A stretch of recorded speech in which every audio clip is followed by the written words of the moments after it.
Print এবং electronic মিডিয়ার সম্মানিত সাংবাদিকবৃন্দ, আপনাদের সবাইকে জানাই আন্তরিক অভিনন্দন ও শুভেচ্ছা।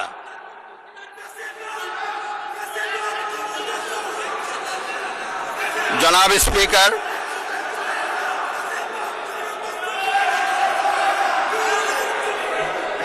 ত্রয়োদশ জাতীয় সংসদের এই উদ্বোধনী অধিবেশনে বাংলাদেশের ইতিহাসের এক ঐতিহাসিক মুহূর্ত। হাজারো শহীদের রক্তের সিঁড়ি বেয়ে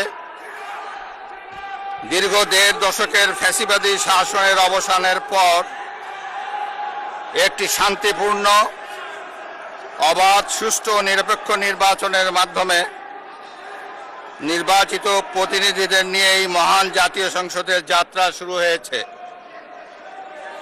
ত্রয়োদশ জাতীয় সংসদ নির্বাচনে অংশগ্রহণকারী সকল রাজনৈতিক দল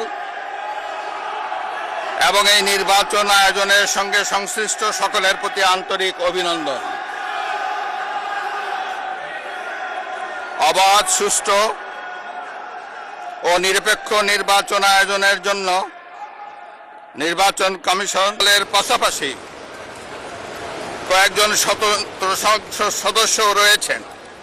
একই সাথে স্মরণ করছি বীরাঙ্গনা মা বোনদের এবং আমাদের সকল শহীদদের, যারা বিভিন্ন গণতান্ত্রিক আন্দোলনে শহীদ হয়েছেন।